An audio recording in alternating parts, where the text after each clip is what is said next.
আজকে যে ভিডিওটা হতে চলেছে সেটা হচ্ছে এখন খুবই ট্রেন্ডিং একটা টপিক। সেই টপিকটা হচ্ছে মেকআপ অন বাজেট। সো আমরা এরকম অনেকেই আছি যারা কিন্তু এখনো অতটা কস্টলি জিনিস আমরা কিনতে চাই না, মেকআপের উপর অতটা ইনভেস্ট করতে চাই না। ভাবি যে ওফ, সো আমি তো অকেশনালি মেকআপ করি, তা আমার অত ইনভেস্ট করার দরকার নেই।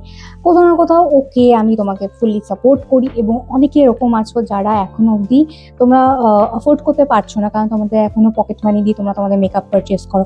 তাই এই ভিডিওটা ফুললি তোমাদের সকলের জন্য যারা মেকআপ অন বাজেট করতে চাও। সো বেশি কথা না বলে এখন কিন্তু শুরু করে দেবো আমরা ফুল মেকআপ। আর ব্যাকগ্রাউন্ডে একটু মিয়াও মিয়াওয়ের আওয়াজ হতে পারে, কারণ রিসেন্টলি আমি একজনকে অ্যাডাপ্ট করেছি। সে হচ্ছে আমাদের ছোট্ট কুচু কুচু একজন বিড়াল। তো ওর আওয়াজটা আসলে তার জন্য সরি। তো ভিডিওটা শুরু করা যাক। আরও একটা কথা যেটা তোমাদেরকে আমি বলতে চাই সেটা হচ্ছে এই ভিডিওটা একটু বড় হবে, ঠিক আছে, কিন্তু দেখলে অনেক সুন্দর ইনফরমেটিভ ভিডিও হবে এটা। সো যে স্টেপগুলো আছে, কিছু এসেন্সিয়াল কিছু স্টেপ, সেগুলো আমাকে করতেই হবে। তার মধ্যে যেরকম প্রথম একটা স্টেপ সেটা হচ্ছে ক্লেনজিং, টোনিং, ময়শ্চারাইজিং, যেটা তোমার স্কিনকে কিন্তু অবশ্যই ভালো মতো করতে হবে। স্কিনটা যত সুন্দর প্রেপ থাকবে না, তোমার মেকআপটা তত ফ্ললেস লাগবে আর ততটাই সুন্দর লাগবে তোমাকে দেখতে। সো রিসেন্টলি ফেভারিট আমার এই ল্যাক্টোক্যালামাইনের এই যে ময়শ্চারাইজারটা রয়েছে, এই ময়শ্চারাইজারটা তো সবার আগে আমি ক্লিন অলরেডি করে ফেলেছি। আর টোনিংটা আমি সবসময় করি না, তার কারণ আমার স্কিনের জন্য। আমার এমনি মানে টোনিং করলে অনেক সময় কী হয়, আমার স্কিনটা একটুখানি ড্রাই ড্রাই হয়ে যায়। তো কখন কখন আমি স্কিপ করে দিই, বাট করবে না, না করাটাই বেস্ট। সো ফার্স্টে আমি নিয়ে নিচ্ছি আমার ল্যাক্টোক্যালামাইন। জানি গান করার দরকার ছিল না, তবুও ভালো মতো করে ফেসে লাগাতে হবে। এটা না আমার রিসেন্ট ফেভারিট একটা ময়শ্চারাইজার। আমার এত ভালো লাগছে এটা ইউজ করতে। আমার খুব সুন্দর চট জলদি একদম অ্যাবজর্ব হয়ে যায়, খুব ভালো লাগে আমার ওই জন্য আরো। সো তো আমি চুলটা একটু ক্লিপ করে নিই। সো মানে চুলটা বাঁধা হয়ে গেল, কারণ মেকআপ করার সময় মুখের সময় চুল পরে না খুব বাজে লাগে। সো চুলটার জন্য আমি টাইট করে নিলাম পেছন দিয়ে বেঁধে, ঠিক আছে। তো নেক্সট এরপরে যে স্টেপটা, ঠিক আছে, সেটা হচ্ছে একটা তোমাকে লাগাতে লাগবে হচ্ছে প্রাইমার, ঠিক আছে। আমি না আমার কাছে কালার বারের এটাই ছিল সব থেকে চিপের মধ্যে, একটুখানি কম রেঞ্জের মধ্যে। সো আমি এটা ইউজ করছি, বাট তোমাদের জন্য আমি এইটা তোমরা ইউজ করতে পারো। এটা হচ্ছে তোমার ইনসাইটের। তো এটাও কিন্তু খুব ভালো একটা প্রাইমার, তোমরা অনেকেই ইউজ করতে পারো, ঠিক আছে। অনেকে যারা প্রফেশনাল কাজ করতে চাও না, তারাও এটাকে ইউজ করতে পারো। ভীষণ ভালো, ভীষণ ভালো। সো প্রাইমারটা নিতে হবে। দেখো প্রাইমার তো তোমাকে নিতেই লাগবে, কারণ প্রাইমার যদি তুমি ইউজ করো তাহলে কী হবে বলো, তোমার যে অক্সিডাইজড হয়ে যায় স্কিনটার ওপরে যে মেকআপটা, সেটা হবে না, সেটা থেকে সেটা আটকাবে, ঠিক আছে। তো প্রাইমার লাগেও খুবই অল্প, একদম এক বুঁদ। মনে হবে এই এক বুঁদ দিয়ে কি হয়, বাট এই এক বুঁদ এনাফ, এনাফ, মোর দেন এনাফ, ঠিক আছে। সো এটাকে ভালো মতো করে লাগিয়ে নেবে। সো এইবার তুমি কি করবে, এইবার হচ্ছে মেন স্টেপ, সেটা হচ্ছে ফেসটাকে যতটা সুন্দর আর অ্যাট্রাকটিভ যাতে লাগে তার জন্য কিন্তু সবার আগে একটা কাজ করতে হয়, সেটা হচ্ছে তোমার এই আইব্রোটাকে যত সুন্দর করে তুমি করবে না, তোমার ফেসটা তত সুন্দর আর অ্যাট্রাকটিভ লাগবে। সো আইব্রোর জন্য তোমরা করতে পারো, এই যে আমি এখানটা ল্যাকমি নিয়েছি, ল্যাকমির আইব্রো পেন্সিল, বা এটা নিয়েছি হচ্ছে, এটা ছিল I think Swiss beauty maybe. আর অ্যাকচুয়ালি আমার এখন মনে নেই, আমি এখানে লিখে দিচ্ছি, ঠিক আছে। তো এটা খুবই অ্যাফোর্ডেবল, মানে আমি এটাকে কতটা পেয়েছিলাম, 69 রুপিসে পেয়েছিলাম, ঠিক আছে। এটার এমনি এমআরপি লেখা আছে 75, বাট আমি এটা 69-এ পেয়েছিলাম। তো এটা অনেক দিন ধরে আমি ইউজ করছি, স্টিল এখনও চলছে, মানে বছরখানেক হয়ে গেছে। আমি অনেক কিছু মিলিয়ে যদি ইউজ করি তার জন্য আমার অতটা প্রয়োজন হয় না। আর এটার আরও একটা কাজ আছে, সেটা তোমাকে বলবো।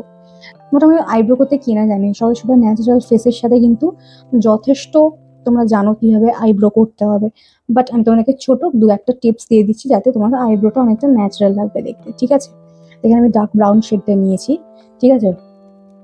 এই দেখো আমার যেখানে যেখানে গ্যাপগুলো রয়েছে না, আমি জাস্ট ওই জায়গাগুলোতে হালকা করে এটা রাব করবো, ঠিক আছে। জাস্ট হালকা হালকা করে মিলিয়ে দেবো। সামনে এই জায়গাটা দেখতে পাচ্ছ ফাঁকা ফাঁকা না, তো এই জায়গাটা না একদম ডার্ক করবে না, একদম না। এত আর্টিফিশিয়াল লাগবে দেখতে, মনে হবে যেন মানে কেউ জল রং দিয়ে তোমাকে আইব্রো এঁকে দিয়েছে, ভালো লাগবে না, ন্যাচারাল একদমই লাগবে না। বরং তুমি একটা কাজ করবে, এই মিডল পোর্শনটাকে তুমি গ্যাপগুলোকে ফিল করো, ঠিক আছে? ফিল করে নিলে অ্যান্ড দেন ব্রাশ দিয়ে এটাকে স্মাচ করো, দিয়ে একটা ক্লিন লুক নিয়ে আসো। আর এই যে এর মধ্যে যে এক্সট্রা প্রোডাক্টটা আছে সেটা দিয়ে তুমি কি করবে, এটা সামনের দিকটাতে হালকা করে রাব করলেই ন্যাচারাল লুক ক্রিয়েট হবে। ঠিক আছে ডিফারেন্সটা? এটা দেখো অনেকটা সুন্দর শেপ চলে এসছে, বাট এটাতে কোনো প্রপার শেপ নেই, রাইট? সো ডান, বেশি এক্সেসিভে যাবো না। তো আমি এই আইব্রোটা করে নিই, 1 2 3, tata, done and dusted. So next হচ্ছে তোমাকে এই যে আমার ডার্ক সার্কেলগুলো রয়েছে, পিগমেন্টেশনসগুলো রয়েছে, সেগুলোকে আমাকে হাইড করতে হবে। এর জন্য আমি কি দিয়ে হাইড করবো দেখাচ্ছি। সো এই মুহূর্তে কিন্তু ভীষণ ট্রেন্ডিং চলছে এই ইনসাইটের যে কালার কারেক্টরগুলো রয়েছে। এটার যে প্রাইস আছে তোমরা দেখতেই পাচ্ছ কতটা অ্যাফোর্ডেবল।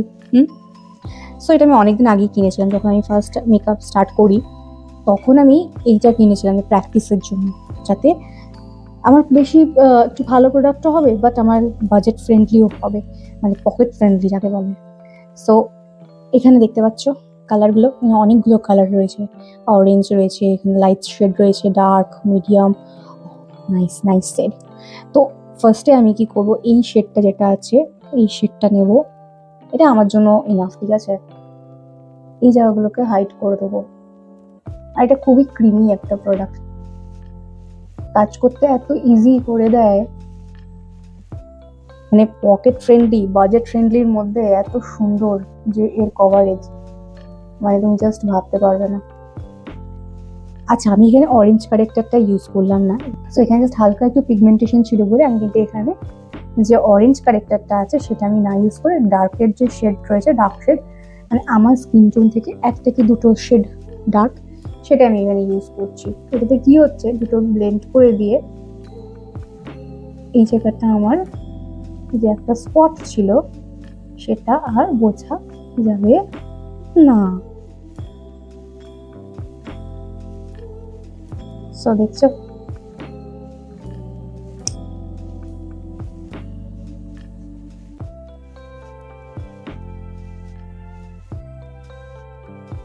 এই জায়গাগুলোতে দিচ্ছি, কারণ এখানে না আমার একটু পিগমেন্টেশন রয়েছে চোখের নিচে। জাস্ট স্টেপগুলোকে একটার পর একটা ফলো করতে থাকো, একদম নির্দিষ্ট হয়, ঠিক আছে? আন্ডার যে একটা তোমার কন্ট্রোলিং একটা ফেস থাকে সেটা আমি এখনই করে নিচ্ছি, এরপরে ফাউন্ডেশনটা দেবো অ্যান্ড দেন পাউডারের ক্রিয়েটটা করবো, ঠিক আছে? তুমি আমার যে এই জায়গাগুলো হচ্ছে ডার্ক হবে, তো এটাতে আমি ডার্ক শেড ইউজ করছি, ঠিক আছে? হালকা আমি ডার্ক শেডটা নিচ্ছি, নিয়ে একটা লাইন ক্রিয়েট করেছি, ঠিক আছে? এই দিক থেকে নিয়ে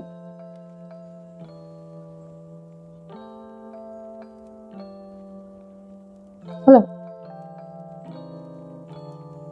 এটা কি করবে, হাত দিয়ে নিচের দিকে পুশ করো এটাকে,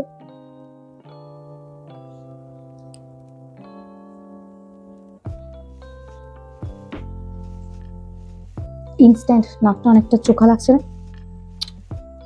এই পোর্শনটাকে আরেকটু তীক্ষ্ণ দেখানোর জন্য কিন্তু যে লাইট শেডটা রয়েছে হালকা নেব, নিয়ে নাকের উপরে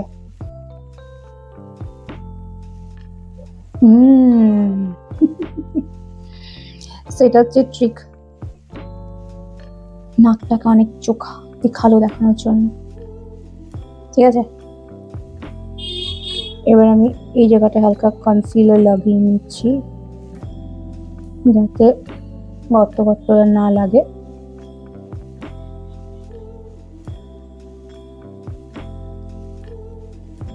যাদের ডাবল চিন আছে তাদের জন্য এটা মাস্ট, জাস্ট লাইক মি, ঠিক আছে? লজ্জা পেতে লাভ নেই, কিছু কেরামতি করতে হবে যাতে বোঝা না যায়।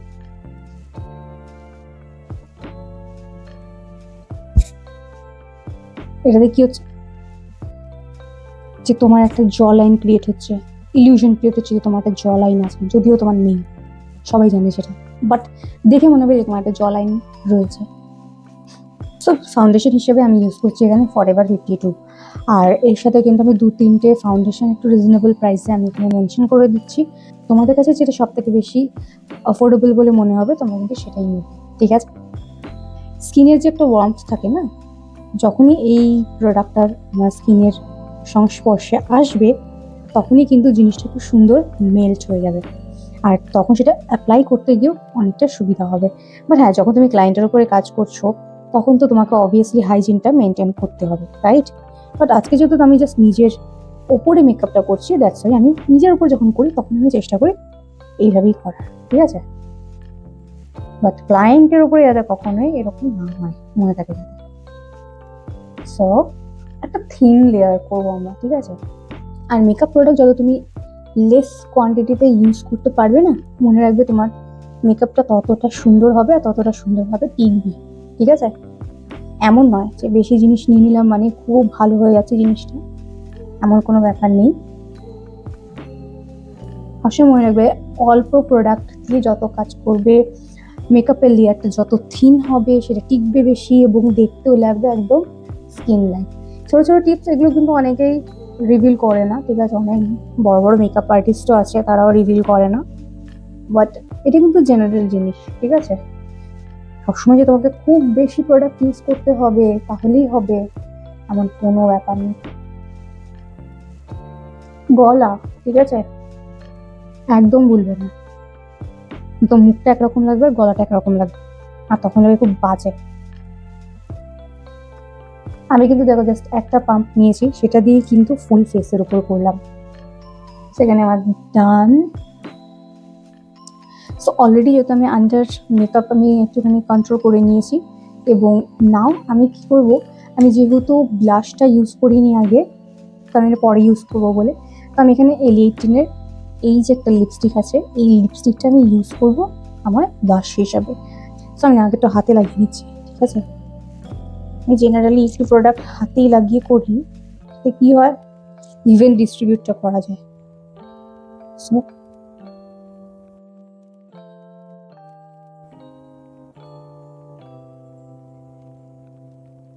দেখতে পাচ্ছ?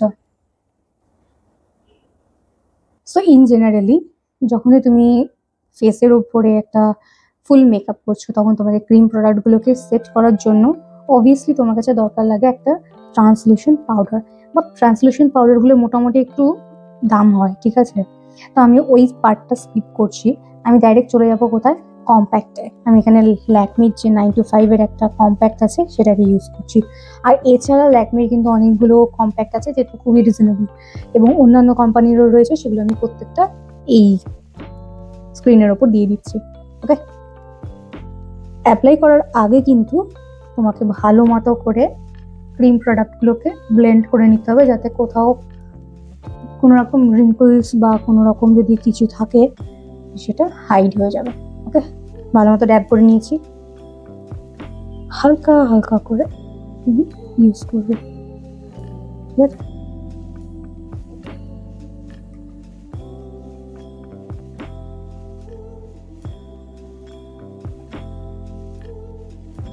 সো এবার আমরা ইউজ করব হচ্ছে যে কন্ট্যুর করবো, সেই কন্ট্যুরের জন্য সুইস বিউটির এই প্যালেটটা, ঠিক আছে? এর মধ্যে যে মিডিয়াম শেডটা রয়েছে সেটা নিয়ে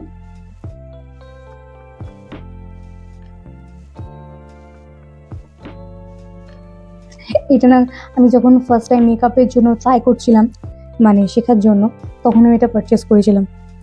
মানে সেখানে 100 টাকা কি কয় টাকা আই ডোন্ট নো, মেবি 100 টাকায় 4-5খানা ব্রাশ পেয়েছিলাম। ওগুলো মনে হচ্ছে এখনো আছে, আমি স্টিল ইউজ করি মাঝে মাঝে, বেশ ভালো লাগে। সো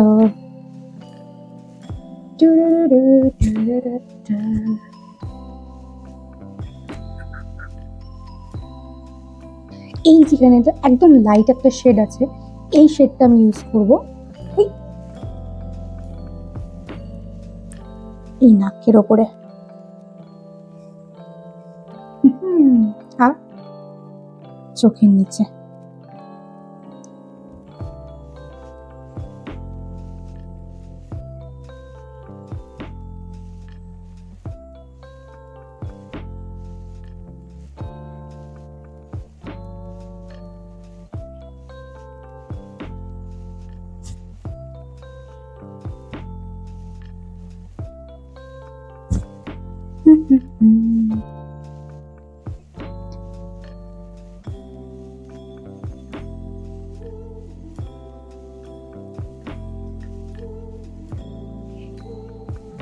ডার্ক শেডটা দিয়ে আবার কন্ট্রোলের কাজটা একদম হালকা হাতে, ঠিক আছে, একদম হালকা হাতে। সো এবার ইউজ করতে হবে আমাদেরকে ব্লাশ ব্লাশ ব্লাশ ব্লাশ। সেখানে আমি ব্লাশ ইউজ করবো। আমি 4টে শেডকে এখানে মিক্স করছি। আর এটা তো শিমারি, সেটা না ব্লাশ প্লাস হচ্ছে তোমার একটু হাইলাইটের কাজও করে। হোয়াট এ গ্লো, দেখেছো?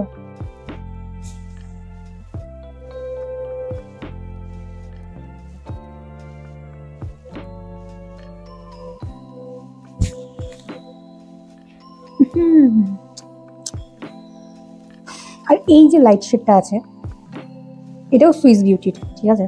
এটা দিয়ে আমি এই উপরটাতে একটুখানি হাইলাইট করবো।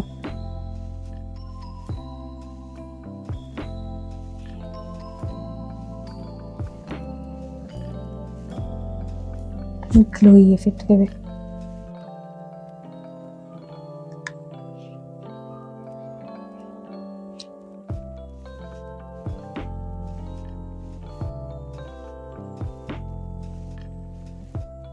এটাতে যদিও একটা হালকা পিঙ্কিশ টোন আছে, আমি বলেইছিলাম যে আজকেরটা হবে হচ্ছে হালকা গ্ল্যাম এফেক্ট, গ্ল্যামারাস। সো মোটামুটি এখানে আমি ডান, ব্লাশ ডান, সবকিছু ডান। সো এরপরে কি, এরপরে হচ্ছে সব থেকে ভাইটাল কাজ।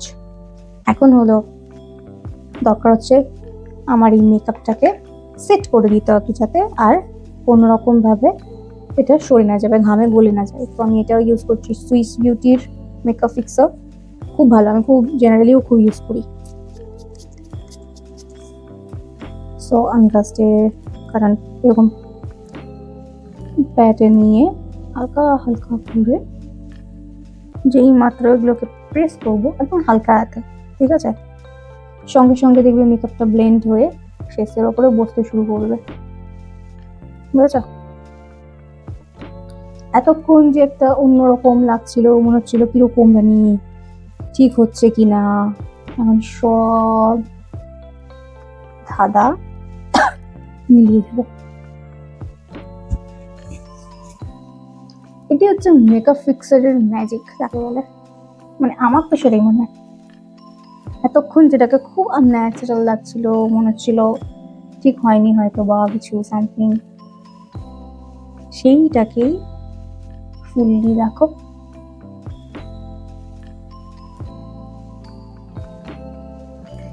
এবার হচ্ছে একটা মজার ব্যাপার, সেটা হচ্ছে এই যে লুকটা আছে সেখানে যে আমি আই মেকআপটা করবো, সেই আই মেকআপটাও কিন্তু আমি এই যে দুটো প্যালেট আছে এই দুটো প্যালেটকে ব্যালেন্স করে কিন্তু করবো, ঠিক আছে। তো এখানে দেখো অনেকগুলো শেড হয়েছে, ডার্ক পিঙ্ক, লাইট পিঙ্ক, তার থেকেও লাইটার একটা পিঙ্ক, এবং এখানে একটা পিচ একটা শেড হয়েছে। সো এখানে কিন্তু সবার আগে এই যে লাইট পিঙ্কটা আছে এটাকে আমি অ্যাজ আ হাইলাইটার ইউজ করেছি, রাইট। তো এটাকে যাবে চোখের এই কর্নারটাতে,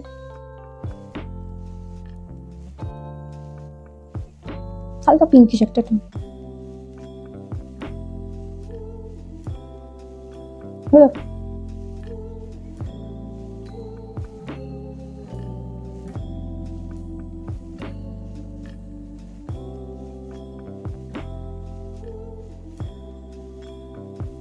এইবার আমরা ইউজ করবো এইখানটাতে এই যে লাইট পিঙ্কটা আছে এটা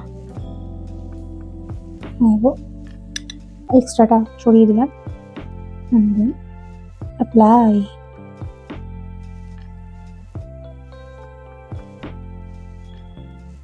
এখানে লাইট কোড একটা করা ডান। এইবার যেটা করবে একটা পেন্সিল যে টিপওয়ালা যে ব্রাশগুলো হয় সেটা দিয়ে যে ডার্ক যে পিঙ্কটা আছে ওটাতে রাব করব এবং এই কর্নারটাতে অ্যাপ্লাই করবে। ঠিক আছে, হলো হয়ে ভেতরে যাবে।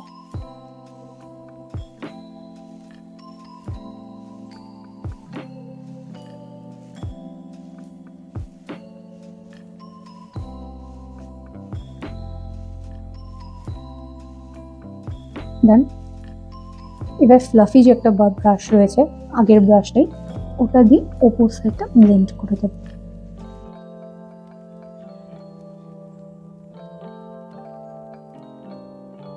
হলো, ব্লেন্ড হয়ে গেল, রাইট। এইবার কি করব, এই যে পিঙ্ক শেডটা আমরা আগে ইউজ করেছিলাম ওটাকে জাস্ট আঙুলে নেব, শিমরি একটা শেড দিয়ে সামনের দিকের হাফ লিডে লাগাবো। যেই মাত্র এটা আমি আঙুলে লাগিয়েছি এটার পিগমেন্টেশনটা কিন্তু আগের থেকে আরেকটু বেড়ে গেছে। ঠিক আছে, সেখানে অবধি ডান। এবার নিচের যে পোর্শনটা রয়েছে ডার্ক শেডটা নেব, কর্নারে এটা ব্লেন্ড হবে হাফ, আইবলের হাফ অবধি। ঠিক আছে, অ্যান্ড দেন যে লাইট শেডটা রয়েছে তার থেকেও লাইট যে শেডটা রয়েছে এটা নেব, নিয়ে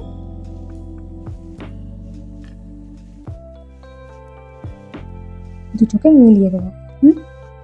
সেখানে হয়ে গেছে। এবার এই চোখটা করে নিই, ওয়েট 1 2 3, টাটা। সো দেখতে পাচ্ছ এই দিকের চোখটা আমার ডান অলরেডি। ঠিক আছে, সো এবারে কিন্তু আমি ইউজ করবো হচ্ছে ল্যাকমির এই আইলাইনারটা। সো সুন্দর করে চোখটাকে কিন্তু একটু এঁকে নেবো,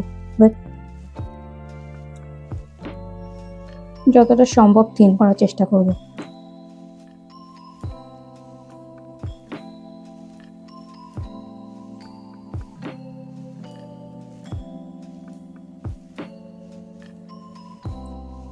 আমি এখন এই মেবলিনেরটা ইউজ করছি। সেখানে আমার আইলাইনার দেওয়া কমপ্লিট, আমার মাস্কারা কমপ্লিট। এবার দরকার যেটা সেটা হচ্ছে লিপস্টিকের। সো এখানে আমি কিন্তু লিপ লাইনার হিসেবে আমার যে আইব্রো পেন্সিলটা আছে ব্রাউন শেডের সেটাই কিন্তু ইউজ করছি।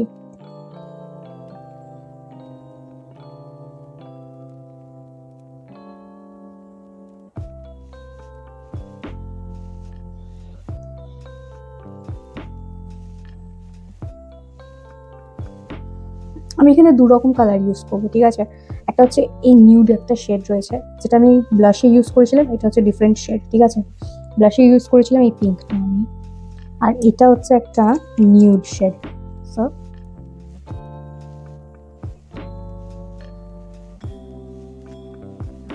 এখানে আমার দুটো আছে। ঠিক আছে, এটা হচ্ছে রেডের শেডটা, এটা হচ্ছে পিঙ্কের শেডটা। আমি আগে পিঙ্ক শেডটা ইউজ করবো। প্রথমে তো আমি এলিয়েটেনেরই যে লিকুইড লিপস্টিক সেটা ইউজ করছিলাম, এবার কিন্তু এই ক্রিমি লিপস্টিকটা ইউজ করবো।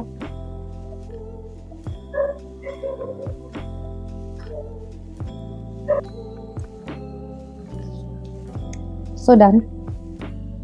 সো আমি কিন্তু এখানে লিপটাকে অলওয়েজ একটুখানি ওভারলাইন করতে পছন্দ করি, তাতে কি হয় লুকটা অনেকটা প্লাম্পি লাগে লিপটা, তো সেই জন্যই।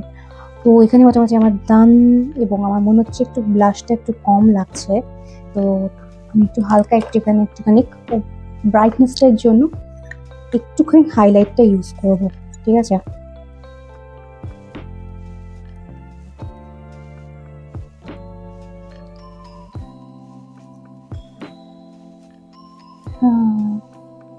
এইবার না গ্ল্যাম লাগছে।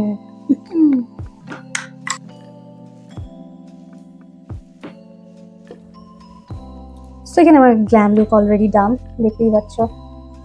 সো তোমাদের কিরকম লাগছে ভিডিওটা অবশ্যই কিন্তু তোমরা আমাকে জানাবে, কমেন্ট করে জানাও যে কিরকম লাগছে ভিডিওগুলো। তো আশা করি তোমরা এই ভিডিওটা থেকে অনেক কিছু জানতে পেরেছো, শিখতে পেরেছো, এবং বাজেট ফ্রেন্ডলি কীভাবে মেকআপ করবে স্টেপ টু স্টেপ, মানে স্টেপ বাই স্টেপ, তো তোমরা এটা এখানে জানতে পেরেছো। তো যদি তোমাদের কাছে ইনফরমেটিভ লাগে ভিডিওটা, তাই কিন্তু অবশ্যই আমার চ্যানেলটাকে সাবস্ক্রাইব করে দাও, আর দেখা হবে তোমাদের সাথে আমার নেক্সট ভিডিওতে।